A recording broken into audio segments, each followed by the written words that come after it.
Irmão, eu quero te perguntar uma base, pode até ser polêmica, né? Essa pergunta que eu vou fazer aqui. O pastor, ele deve ir atrás da ovelha ou a ovelha pode se sentir à vontade de voltar sozinha? Eu tenho como base que no livro de Lucas, né, que o filho pródigo foi embora e o pai ficou em casa e decidiu voltar sozinho, mas também tem outros versículos, né? Com certeza você já tem em mente algumas coisas. Faça aí conforme o seu coração, que você estudou.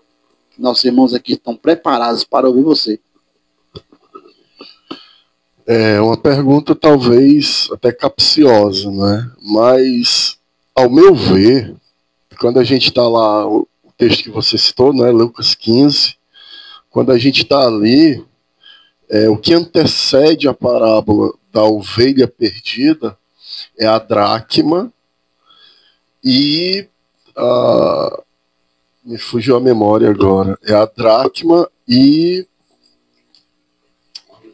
a ovelha, a dracma e o filho pródigo. E o filho pródigo, isso mesmo. Aonde a ovelha e a dracma são situações aonde a dracma é um objeto. Ele não tem como voltar. Ela foi perdida. Você sabe dizer qual é esse objeto? Tem gente que ainda não sabe o que é dracma. A dracma era um valor. Era um valor, na verdade, um alto valor, não é? Aonde servia-se como dote na época da escritura, certo? A gente pode até entrar, né, nos pormenores, mas eu quero focar no tema. Fique à vontade.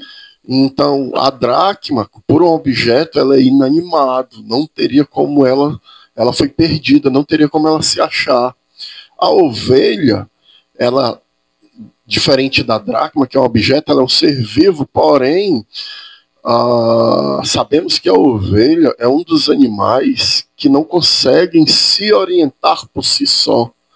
Né? No deserto, quando Davi principalmente está falando no Salmo 23, e ele esbanja de informações ali, se você mergulhar no Salmo 23, esbanja de argumentos, se necessita de um pastor por conta desse problema cognitivo desse animal, diferente de um leão, de outros animais mais ferozes, que são grandes predadores.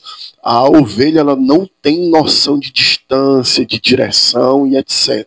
Então, facilmente ela cai nas garras daqueles que estão à espreita, de tocaia, dos grandes predadores. Não é? E o filho, ele já é além disso, além dele ter vida, assim como a ovelha, mas ele tem capacidade de pensamento. A inteligibilidade dele consegue perceber os sufocos, os apuros, as dificuldades, a dor, certo? Porém, diferente do filho que consegue ter essa percepção e escolher voltar, a ovelha não. A ovelha, de fato, pode ser que ela encontre o pastor. Todavia, há uma necessidade que esse pastor a busque.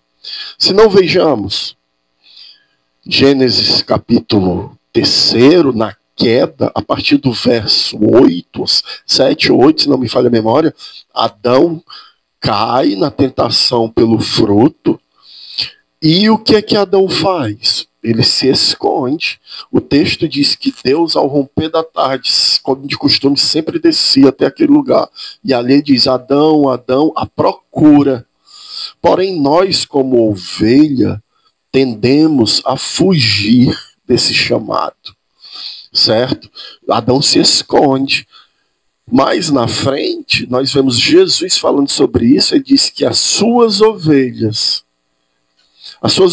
o ouvem e o reconhecem. Então, uma vez reconhecendo esse chamado, essa ovelha, ela se propõe a tentar a se deixar ser achada. Ela não vai atrás, mas ela se deixa ser achada. E aí o pastor consegue encontrá-la. Se você perceber no Êxodo, quando a ovelha foge e Moisés a seguindo vai de encontro à sarça que está ardendo e sem ser consumida, Moisés, como esse pastor, vai em busca dessa ovelha. Então, ao meu ver, há uma grande responsabilidade no ministério pastoral, aonde esse líder, esse pastor, esse homem que foi levantado para que se apacente essas ovelhas, ele tem sim uma responsabilidade em ir até essa ovelha. E isso é uma missão e o evangelismo.